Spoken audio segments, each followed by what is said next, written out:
GM Legion Lords. Welcome to the very first initiative of the Legion of Lords, our official guild within Realms. Just a quick recap, like our mission is to unite our community to play games within our ecosystem and beyond, spreading our influence, supporting projects, but most of all just to have fun with each other. I think we've had, over 40 members sign up, so yeah, I'm excited to kick this off and strategize and play with all of you. And so today marks the beginning of the collaboration between Realms and Influence. I'm not sure if many of you have participated in their playtest or know too much about Influence, but they're a fellow Starknet project and are launching their space MMO game on mainnet on the 27th of June. What they've done is truly amazing. Like the depth of the game, the graphics, the UI, UX, everything is just incredibly well thought out and executed. So, you're gonna love it. Me personally, when I played the playtest, I had my hand held throughout the whole process, so I'm far from a space lord. But thankfully, Eetherway, the founding member, is here to help onboard us.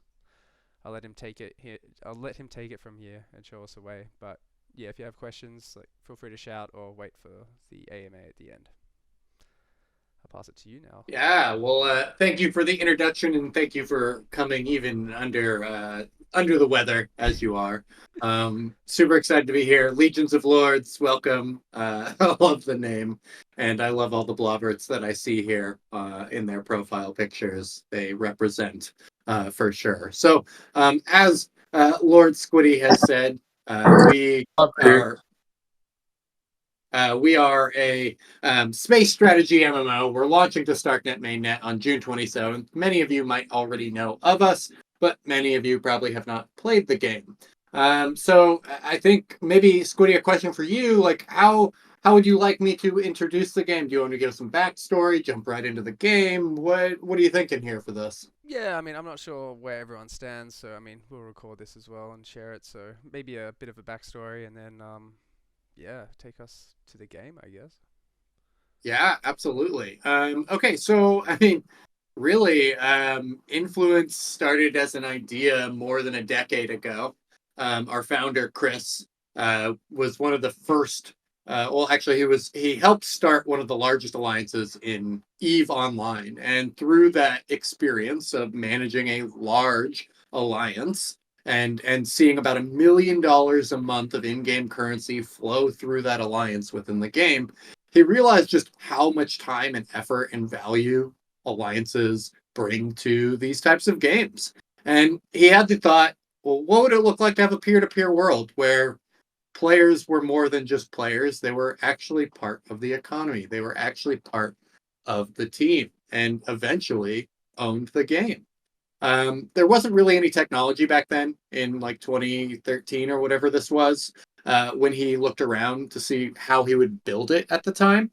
And then, fast forward, Ethereum comes out and he goes, oh, this is interesting. Smart contracts would be a fun way to build a decentralized world.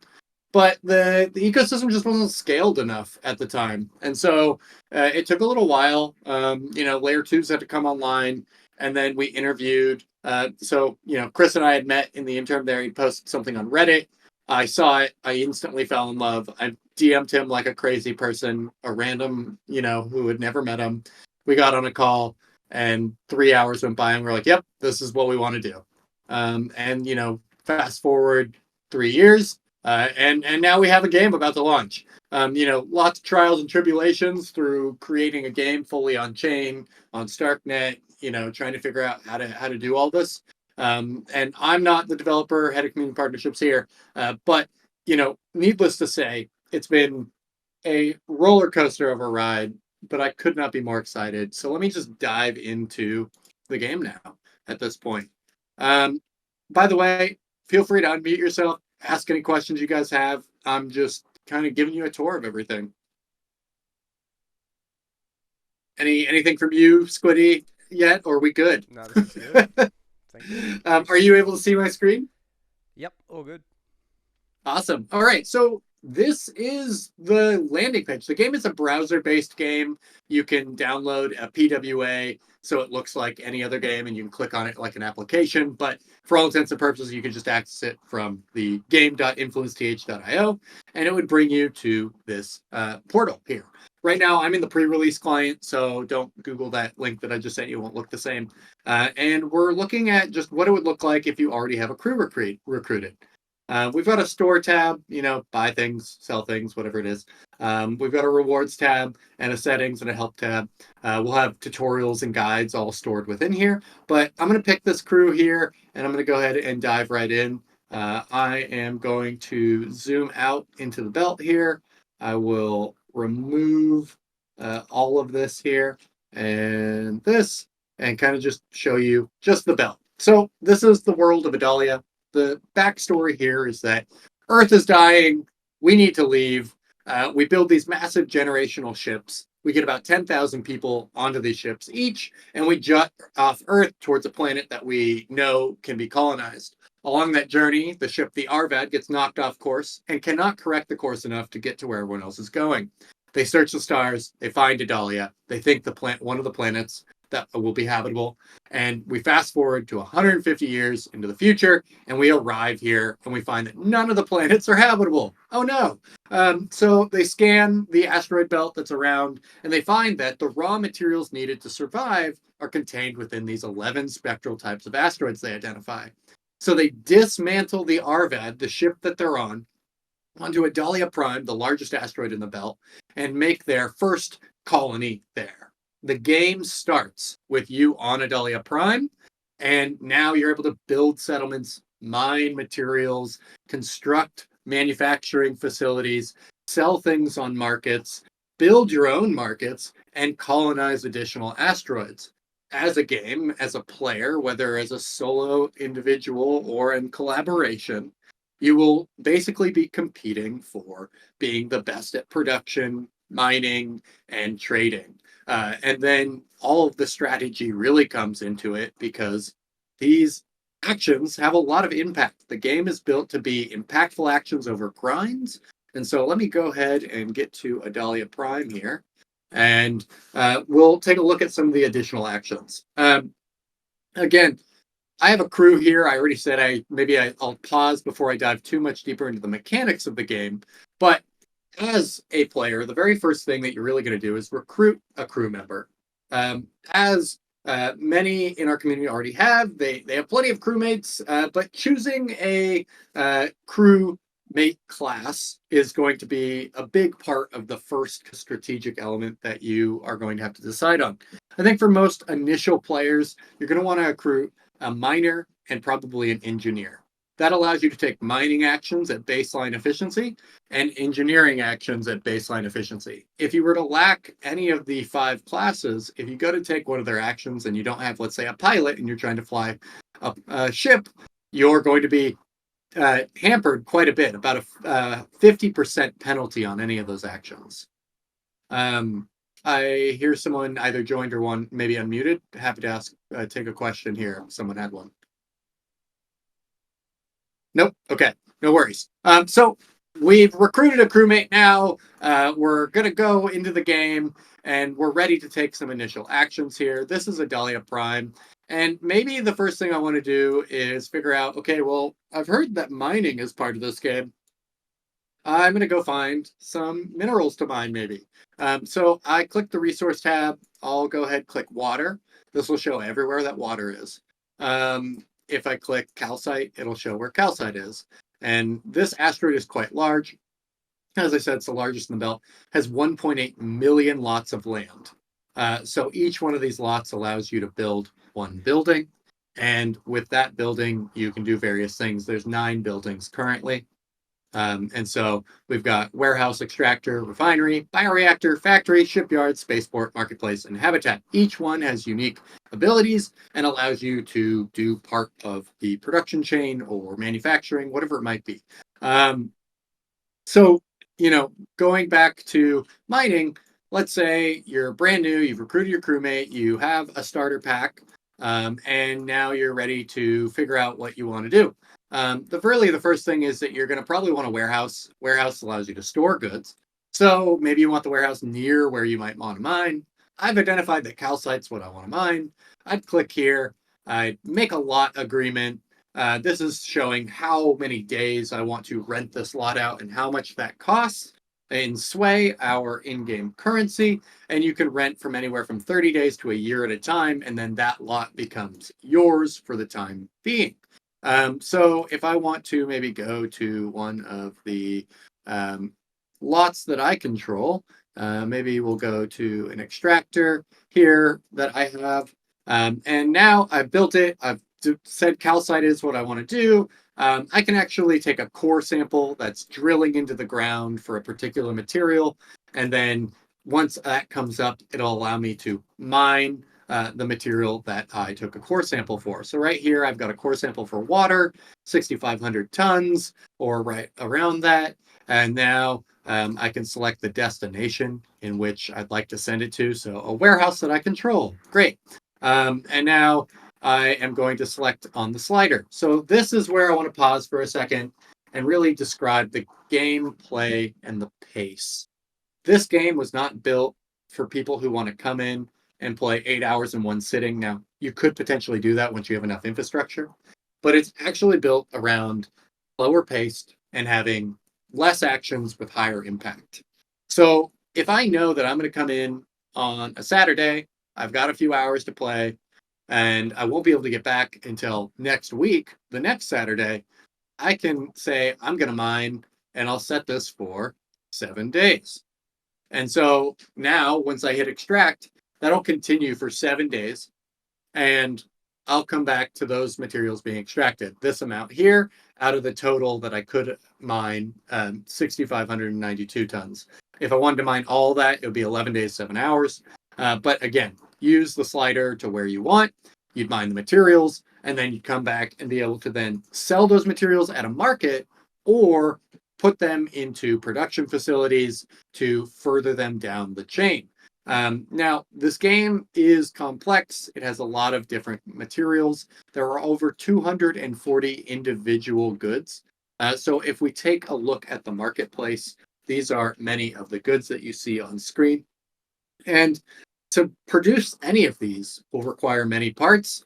So you're going to have to utilize the materials that you mine, while maybe sourcing different goods from the marketplace to combine them to create then more intermittent products that go into building more buildings and more ships. And with that, you can then do more of it. You can amass massive industrial complexes, and you can maybe formulate, something like the Legion of Lords and compete against others through this marketplace. And when I say compete, you're not necessarily going to wage war yet. There is no conflict at this time, but there will be PvP warfare in the future release of Conflict. So maybe I'll pause there, see if anyone has any questions, or Squiddy, if you have anything that you want to chime in on. No, I think you've explained that really well. So yeah, it's kind of done in phases, right? So it's kind of like a resource game originally. Yeah, so if I were to talk about it in terms of like the lore, we've arrived in Adalia. You're this like ragtag group of colonists. You don't have a lot of infrastructure, and you're just trying to figure out how to survive. And so this can be a really unique experience for people who start on day one, because what the game will look like day one versus what it'll look like 6 months or in a year from then is going to be vastly different. The ability on day one to be able to capitalize on kind of that emptiness proposes both a challenge but a massive opportunity. For example, at day one, no one has cornered the market on maybe steel bars, for example, or water, whatever it might be. And you can then set out with an alliance or as an individual, say, this is what I'm going to focus on. This is what I want to do. And I'm going to just try and basically corner the market on this. Now, will that be easy? No. But could you do it? Yes. And then a year later, you'll come to the game. Let's say you're a new player in a year. There's going to be a lot of infrastructure. It'll be a lot easier to reach other asteroids. But the opportunity for them will be maybe not lower, but different. They're going to have to really try and compete with, large corporations essentially in this game that have been set up to produce goods at a very, high efficiency and therefore a competitive price. Some additional things that in the game that I think would be very wise to go over is kind of the permission system. Every building that you build, this is an on-chain game. Everything is on-chain. Therefore, we have some really unique abilities of what we can do with that. For example, on this extractor, if I want to set my permissions, I can edit the policy on any building that I own to be private, public, prepaid, or custom contract. For any smart contract developers on StarkNet who may be listening in, custom contracts are for you. I'm not going to dive too deeply into that today, but I'd be more than happy to talk about it another time. So if you were to build a extractor in a highly desirable area and you wanted to rent it out, you click prepaid lease. You could set the price and sway per day, minimum period, notice period, and then there you go. Anyone could come in, rent it. You could put it as public, meaning anyone can come in and use it, period. And then you could click private. Now, if it's private, you can also have an allow list. So I can allow only my alliance members to use it. Or I could say, hey, I'm working with my buddy Jim. I just want him to be able to use it. And I put in his crew ID or his wallet ID. So I could allow anyone in my whole wallet to be able to utilize this facility just by putting in a wallet address, or I can designate it to just a single crew. So it's super flexible. It's, I think, a ton of fun. And this applies to not just buildings, but it also applies to asteroids. If you own an asteroid, you're going to be able to lease out that land. Not guaranteed, because you have to draw people to that land and there needs to be demand for that.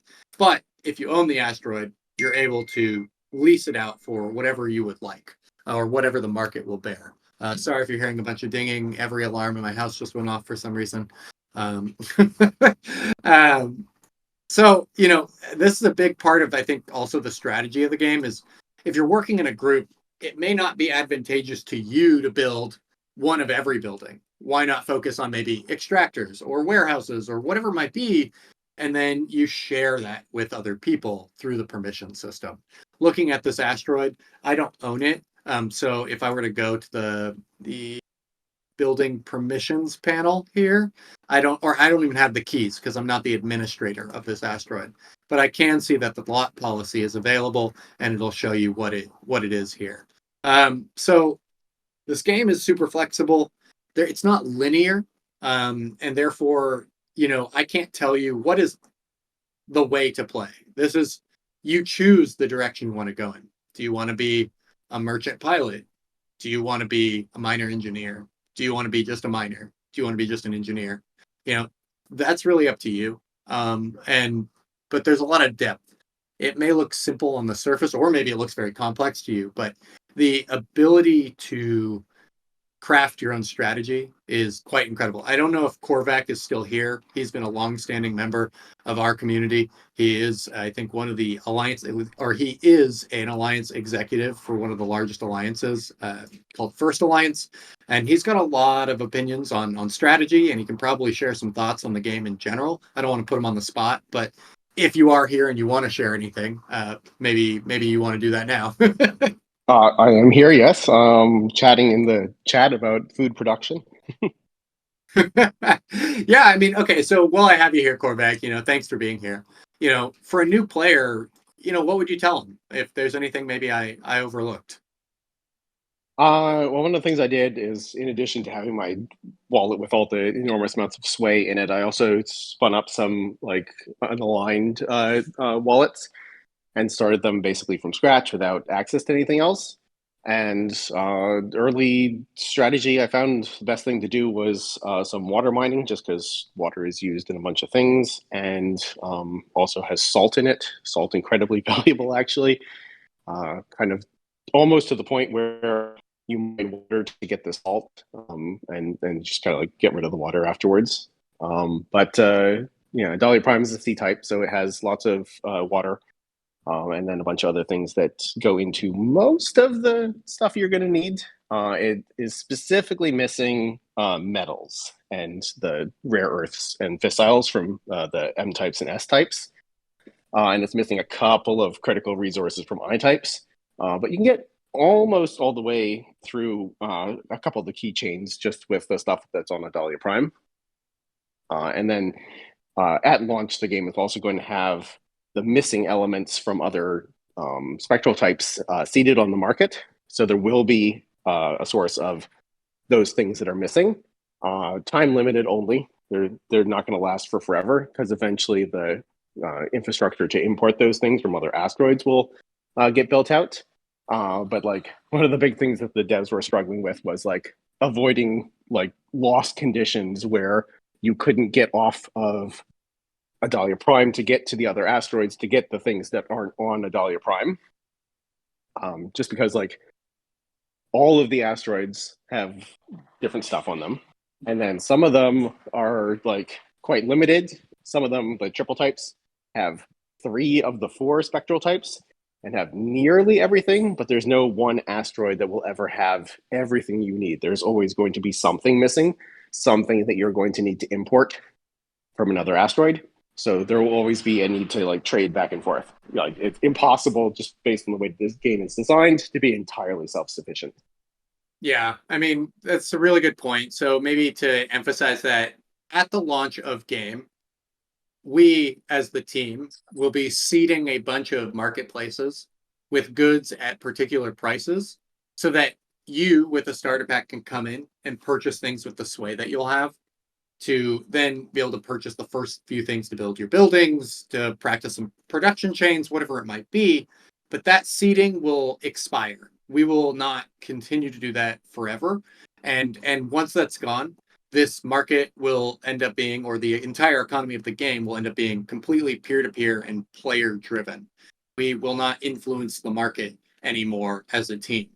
We wish we didn't have to do that at all in the beginning, but as Korvac said, Adalia Prime doesn't have everything, and therefore we need to supply the things that aren't there. And we'd like to make sure that you guys don't have... This game's already hard. We don't need to make it even harder by forcing you guys to figure out every little thing right when you're learning the game. So definitely important to kind of pay attention to. I think also this is a game that you'll come in... I know some people joined late, and I've mentioned this before, but you can realistically play this game with very little time. It was built around the idea of having adult responsibilities.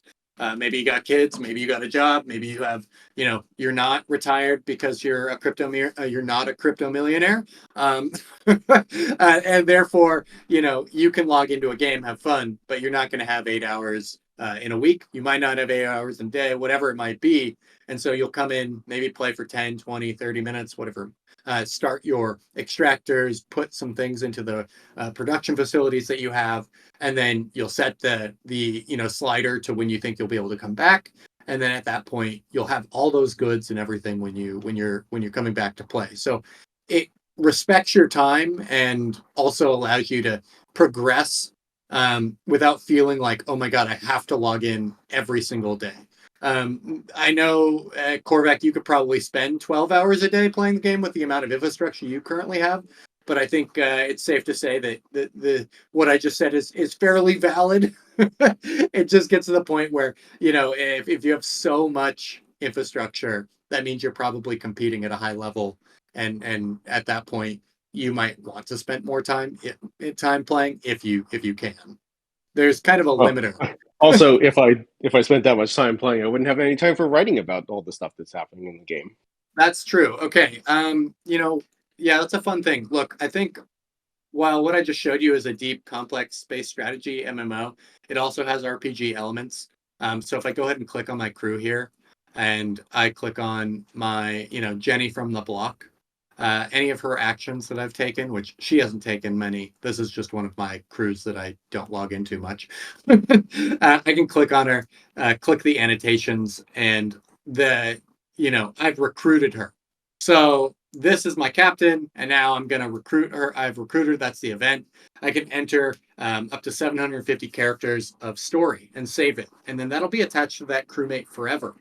And so you can have very interesting stories weaved into this game. And if you were to ever trade or sell a crewmate, those stories would go along with them. But even more so, it's more about creating providence. You might become an absolute monster in this game. And we can look back at your character and see all the events that you've ever completed.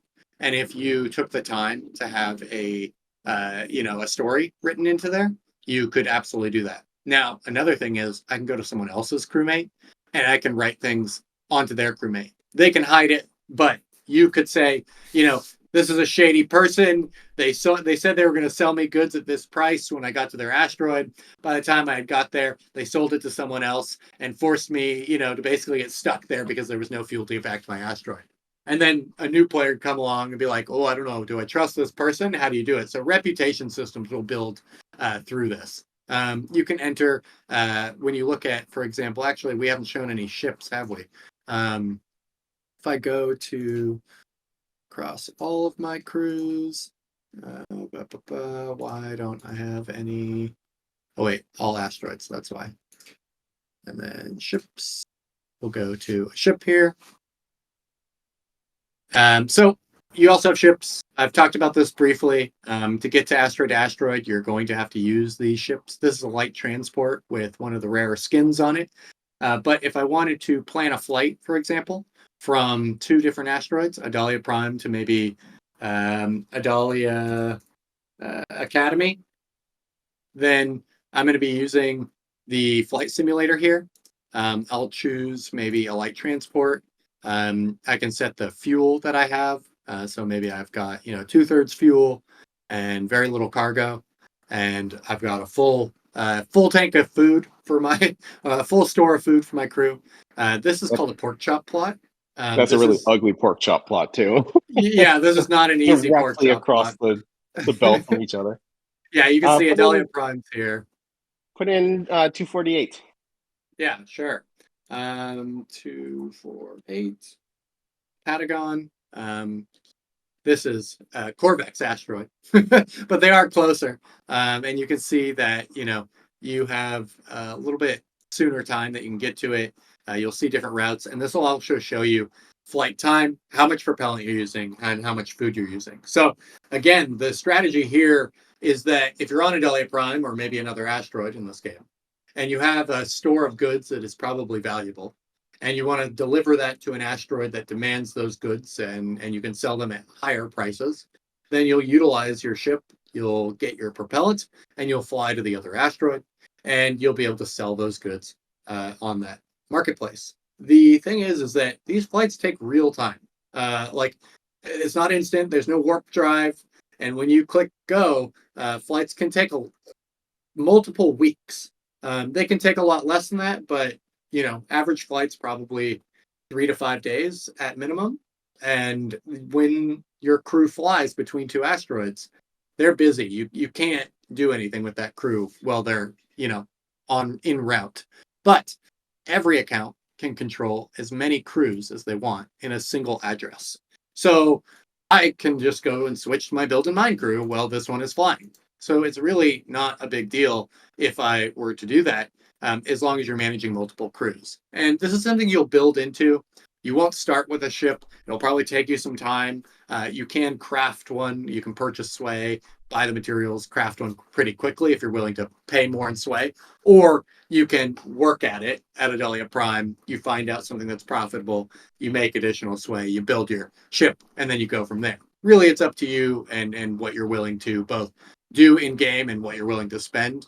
I don't know, Squiddy, if you've already announced this. I know it was in the thread, but we will be giving some starter packs away to the Legion of Lords. So that's going to help you guys out and allow you guys to really get into this game on day one.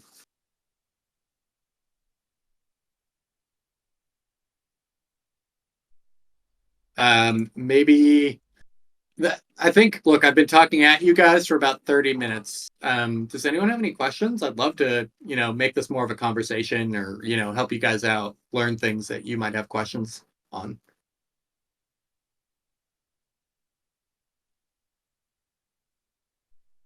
I think there's some typing going on, so we can wait for that. But yeah, this is amazing. Hello. Ooh, here we go. Hello.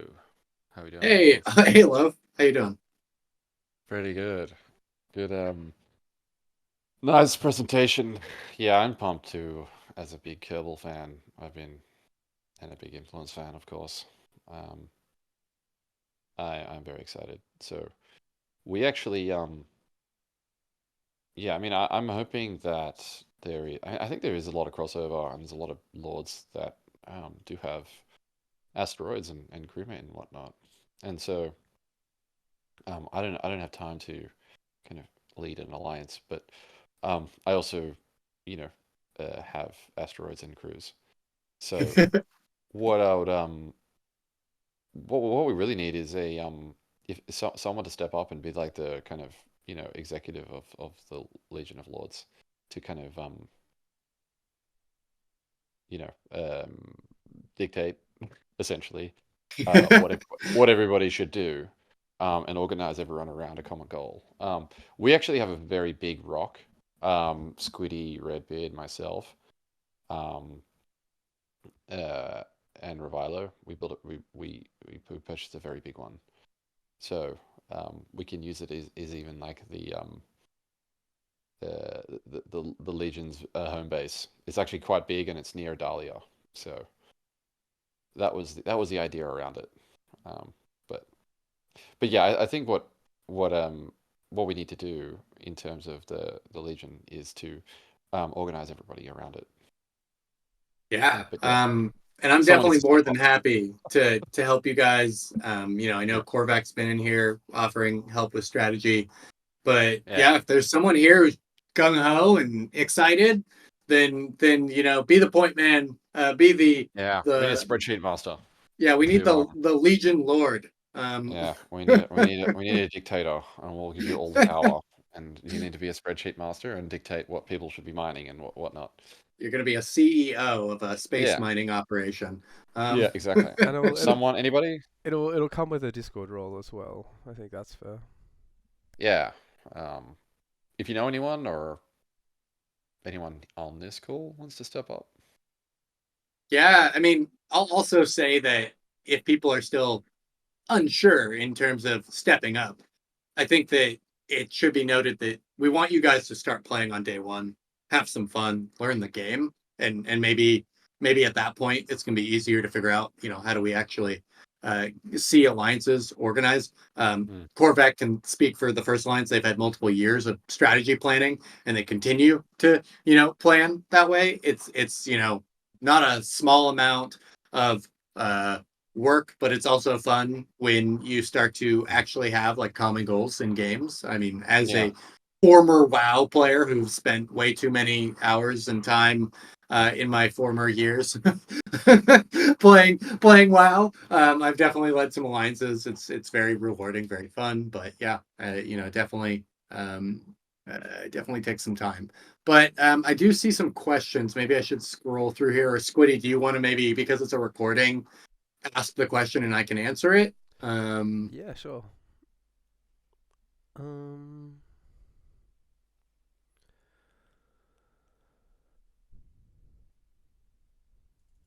I mean, is this considered an idle game? That came Yeah. from. Oh, that's a great question. So it's funny. The team has had this conversation privately multiple times, and I think in our AMAs with the community a few times. There are elements of this game that are idle, but it is absolutely not an idle game. This is kind of a hybrid. This is something that, if you think about World of Warcraft, if you want to go from point A to point B, you catch a griffin or you have to ride your horse or whatever it is across the map and grind forever to like just do anything. This game kind of takes that out of it. So it's no longer you traveling from one place to the other, but takes time instead. So where you would assume the grind would be, time is there instead. Now, idle games typically, in my opinion, don't have like deep strategy. This game has very deep strategy. So I think it could become something of an idle game if you were to just say, okay, I have 5 extractors, 2 warehouses, and a bioreactor. I know exactly what I do, and I just click the button every time that the cycle's ready. That's fairly idle, but like that's likely not going to be super fun for you. I mean, maybe it is, but I don't think it's also going to be very competitive to do that. This is something that you got to pay attention to, and the world changes constantly because the asteroids orbit in real time, and the infrastructure and what players are doing around you also change in real time. Lovely. Okay, another question is what do the starter packs contain? Yeah, great question. So starter packs are two crewmates and some sway and a tiny bit of ETH. I don't know. I think what we're going to end up sending, Loaf or Squiddy or someone to coordinate this, but crewmates and sway in some amount. And then that'll get, allocated to the players in the game. So right now, I think it's about 30 starter packs that we have that we're going to be giving to you guys. And so it's probably not going to include the ETH as well. Most of us here already have a Starknet account and probably have a few dollars in gas fee money. So it's not a huge deal. The transactions on Starknet are super cheap now. But yeah, summary to the answer of that question is crewmates and sway is what you get. Great, and yeah, we appreciate that a lot. Um, could you explain how to make food? Oh God, Korvac probably can do that a million times better than I can. Um, Sure, I can jump in on that one. Food is predominantly by volume, at least, water and carbon dioxide, as it is in real life. Like one point we should probably emphasize is it's all based on real science. So where you would expect real science to point is exactly how the game works. But the other big thing that you're going to need is ammonia, quite a lot of ammonia, which is not found on sea types. And then also you're going to need some of the salts that come out of the water. All of the water ice in the asteroids is a salty mixture. Not quite as salty as the ocean, but like kind of in that ballpark. So as you desalinate water, you get all the different salts, which you then have to put into the food processes, and then some fertilizer type things that you're going to manufacture.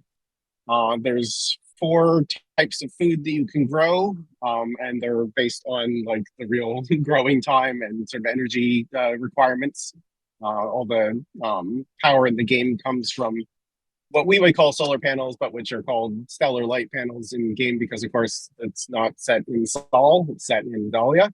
And you can grow potatoes, soybeans, nutritional algae, and a broad category that's just called natural flavorings, but includes sort of all the other stuff.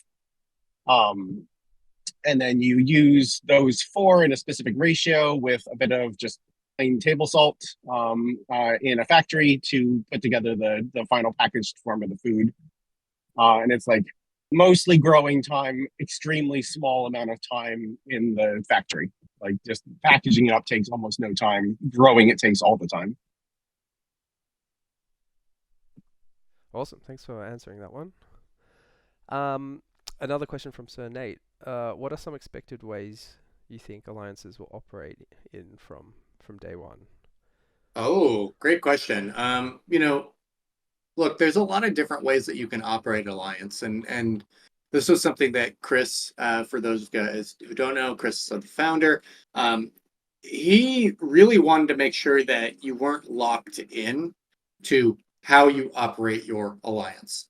And so it's really up to you guys whether you want to be top down, completely DAO, whatever in between.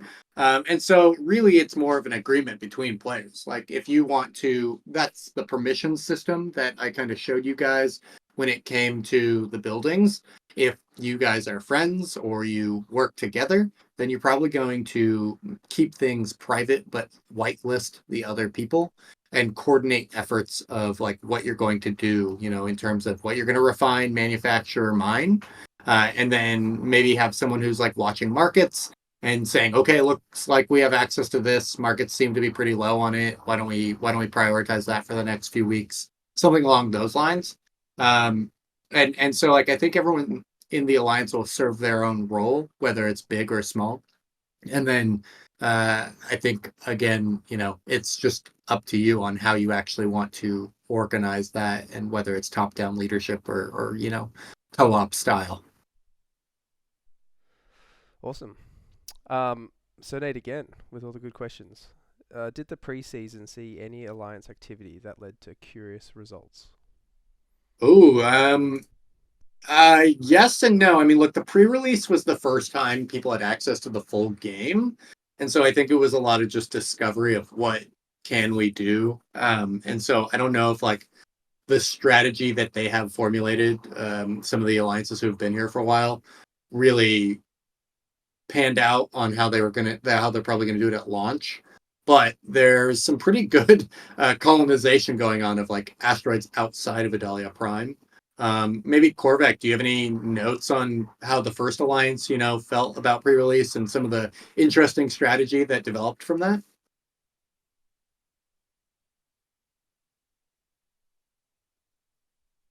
I can go into a little bit of detail about that, but it's also a secret. We have a bunch of different asteroids, and one of them in particular just happened to be in a particularly good window with Adalia Prime at the time that the pre-release launched. So flights between them at the start were quite short, although they were moving apart. So gradually over time, the window closed. It became harder and harder to fly between them. But we sent a whole bunch of stuff out there and started doing some heavy industry. The one that we were flying to was a CMS type, so it combines the carbon type, the metallic type, and the stony type. So all the types except for the I type. So we did not have access to the I type materials, but we had everything else to work with. And we just went crazy building stuff out there. Also, it helps that like it was just with fake money, so like we could just like absolutely spend a fortune on buying stuff and throwing stuff at the wall and seeing what sticks. And we definitely did learn a whole bunch. But one of the big things that we learned is just like, oh my goodness, the travel between different asteroids is a huge strategic consideration, and like you really have to plan for what your imports are going to be and how you're going to get them there, and like what can you make on site, and like the more that you can make on site the better. Yeah, I think something that's Korvac just mentioned in terms of, I don't know if it's just geared for alliances, but when an asteroid is in close range to another maybe primary asteroid in the belt, and you can make quick trips back and forth, like you do it right then, because you might not have another synchronous orbit for months. Some of these asteroids only come into orbit of each other to the point where you can fly between them maybe once a year, and some never come into contact with asteroids that you might want to get to, and so then you're forced to fly to kind of a in-between asteroid. You go from one to the other and so on and so forth. So it's just Another thing we realized early on was just we were able to fly out to our asteroid quite easily, but without the fuel production industry set up, we couldn't fuel the ships to fly back again. So a lot of them ended up making one-way trips and just like waiting in line for fuel, because like fuel is a huge consideration. It takes a substantial amount of fuel to fly, and it takes a substantial amount of industry to produce that much fuel, and it's not easy when you're also trying to like bootstrap everything from the basic raw materials on up. Yeah. I see another question that's a really good one from Lord of the Stool, or Lord of Stools. Can you envision integrations with Realms games, Eternum on asteroids? Oh my God, yes. This is actually, I get so fired up about the way that we have built influence, and the way that Realms is built is open. We hear the word, extensibility and composability in Web3 so much that I just want to like smack anyone who says it, because they don't actually mean it. But on-chain games have this ability. And so an example that I've actually talked to Loaf about, I think I've probably mentioned to Squiddy, but in the future, what I would absolutely love is for example, Loot Survivor, where every asteroid had its own dungeon. And when you got to it, it had rewards if you completed that specific dungeon. You could see all kinds of these types of games connected. and that really excites me. And so like you could have syncs where it was, Sway in our game and Lords in the Realms ecosystem being paired together for kind of like competitions or rewards when it came to coming to these asteroids, and completing those dungeons. And there's a lot of other things that you could do with this. We already have a group right now working on an application on top of Influence that will allow anyone to make any quest for completing something in the game. But because the way that they're building it, it's very possible that maybe there'd be like, go complete a quest in a Realms game and then go do something in Influence, and then you get a reward. And it's up to whoever puts that reward out to say what those are. So, I mean, there's a lot here. I could just go on forever about it, so I'll just stop there for now. That was a good question. So I was looking forward to that answer. A question from Calc. What do you think the end game will look like? And a follow-up question: how do you think that end game will play out, like for the common player? Well, I guess there's a few things. I would say that Influence is like a real life simulator if you were stuck in space and trying to survive. And with that, there really isn't any like beginning, middle, or end. It's what you choose to do. However, end game really is like you're competitive. You're the best at something. You just really love doing X, Y, or Z in the game. But we do have further releases of the game. So exploitation is the first release. You're able to, build, mine, trade, strategize, explore. Then we have discovery. Discovery will unleash new technology, new skill trees, things of that nature. And then comes around conflict. And so I think truly the end game is to have this massive, like extremely vibrant world that you can plop down in and like feel as if you're a space lord. and whatever it is it might be that you do in this world is really up to you. I will also add that like many players who are competitive, their goal is to amass fortunes of sway, our token. And that's two thumbs up to whoever wants to try and do that. This game's hard. Rewards, risks are high, opportunities and rewards are higher. And I think that we're going to see some truly incredible things from organized play. And I really hope if anyone here is a content creator, we have a content creation system. Happy to reward anyone who's actively going to create content. But like, I think about this all the time. It's like this game is really hard to play solo. But if you wanted to build a ship all by yourself, there's probably 1,000 steps to go from like 0 to 100 when it comes to ship crafting, and a series like a video series of like, hi, I'm a solar player in Influence and I'm going to create a ship all by myself. Like I would watch that weekly. Like give me an episode on every week of like what you're doing and all the trials and tribulations that you faced. These are things that like I think we're going to see a lot of as time goes on in this game. So long answer short is it's really up to you, but there's defined goals that you can set for yourself. Awesome. I think we've gone through all the questions. If anyone has any other questions, unmute yourself or drop it in the chat. But I guess from here we kind of just need to get the Legion of Lords going. We'll probably get a list of resources for everyone who's interested to read up on, and then get a spreadsheet going from there, get a strategy going, and then I think it would make sense to kick this off on the launch on the 27th, and we can we'll dive in together. Yeah, there's one, I just want to say thank you to the Realms ecosystem in general. Squiddy, Loaf, you guys are awesome. I don't know how many of you guys already knew about our game or me particularly, but like I've been a huge Realms supporter since the beginning. We've been, as thick as thieves. We've met at conferences. Like this is we're starting at tribe here. And I'm so excited to finally be at the point where like both ecosystems have games that are playable and exciting, where we can start to, crossbreed our communities and just have a ton of fun. Like, this isn't a sales pitch. This is, I mean, unless you consider fun a sales pitch. Yep, absolutely. Had another question pop in here from Sir Nate again. Are you aware of any large alliances starting on day one? Which I have Oh a yeah, feeling the Korvac is definitely. Korvac is an executive in the first alliance, and they are the largest alliance currently. I think they're at like 100+ members. First and always. Yeah, first and always. And then there are there's Stoneguard or SG and Q, Quasar.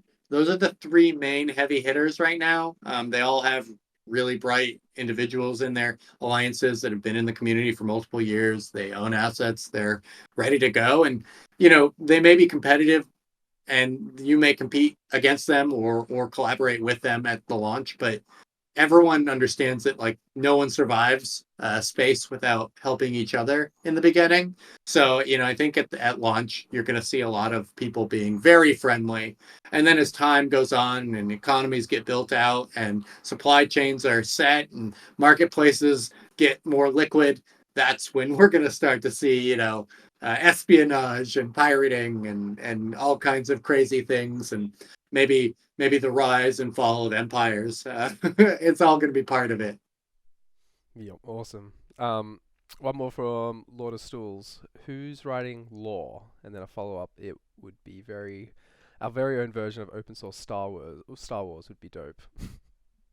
Yeah, so again, Korvac's got his hands in many things, or his fingers in many pies, or whatever the saying is.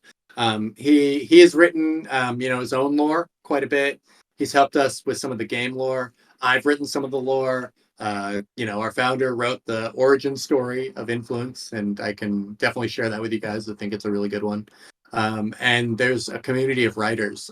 We have something called the Adalian Writers Guild that I think Korvac actually started. It's a separate Discord server for people interested in writing. And if you like telling stories, then we highly encourage you to do that. And I will help facilitate that in any way that I can. Yep, that's correct. The Adalia Writers Room is definitely a resource. Hasn't had too much happening recently, mostly just because the two most active writers, myself and Star Wars Freak, have been like directly DMing instead of like going through through that Discord. But there's a whole style guide written up with all of the sort of like feelings and vibes and like themes that sort of fit into an Influence story, and a lot of sort of background, terminology and history and such. And there's some really good examples of stuff that's already been written to like riff off of. A lot of it's been very collaborative, freely borrowing other people's characters and ideas, sort of like pushing each other along to keep going and fill out the very interesting story that this sort of hard science fiction across an interstellar distance, but with absolutely no faster than light travel, where like the only way to get somewhere else is to spend literally your whole life flying, and then your children's whole life, and then like your grandchildren like will get there when they're old, and your great grandchildren will actually do the work. Yeah, it's quite the time scale on this. Another thing too is I see some people just typing, like a run a lore hackathon. We're already doing, so we have something called the Adalian Creators Collective. It's open to all. You do have to apply. I can send some details if anyone's interested. But for content creators and developers, we want to support you guys. So I actually think it would be really exciting to see developers, for example, use the dojo stack to build something that like is interoperable between Realms and Influence, maybe points to some of the Influence assets, but builds something on top of like Loot Survivor stack, something along those lines. Like that, it's all there. We have a large chunk of our supply of token that is allocated directly to this endeavor. So thanks for being here. You've learned about that. If you have any interest, feel free to direct message me or ping me, whatever works. Or me as well. If you're interested in lore, I can definitely talk to you about that at length. Yes, just be ready to have your 10-minute conversation turn to 6 hours of exciting lore conversation. It sounds like that. I'm definitely going to jump into that wiki and dive into it. So Nate had a little suggestion, which I don't know how controversial it is, but he said perhaps the Legion could be an underbelly of Korvac's existing alliance. As in, Yeah, I will say that I think that if someone is kind of the point man from Legions of Lords and wants to do that, then reach out to the First Alliance. But I can't make any decision, or I can't make any comments on that. That's probably more up to the executives at first, and I don't even know if Korvac could necessarily give an answer on that right now. cool. Yeah, we're open to being friendly with other people. It's one of our big sort of central pillars is cooperation, at least until conflict comes around, I suppose. But the other sort of big thing is that we would love to see more alliances show up. So like, yes, recruiting good people into first is always a priority, but also like, I don't want to take an entire community of people and just smush them into our community of people and like not let like more stuff happen in the game, because I think that's when it's going to get really interesting is when there's multiple different groups all sort of bumping up against each other and trying out different stuff. But yeah, definitely if you want to like talk about sort of stuff like that, we're open to chat. But yeah, we would prefer that you like get set up on your own and do your own thing, and we can definitely help you with some advice on how to get started in first. But yeah, like, Yeah, you guys have your own whole thing going on, and I'd love to see what you guys can make of it too. yeah, that makes sense to me. I mean, it sounds like everyone's going to be pretty friendly in the initial phases, helping everyone on board, and then just harnessing competition for later. Make it exciting. For the most part, there has been some beef. We're a very chivalrous bunch, so we'll see. We'll see what happens. Chivalry works until you're starving on an asteroid needing food. That's when the swords come out. It does come down to survival, doesn't it? Yeah. Okay, we've been going for an hour now. I think we're probably at the stage where we could wrap up unless anyone has any final questions.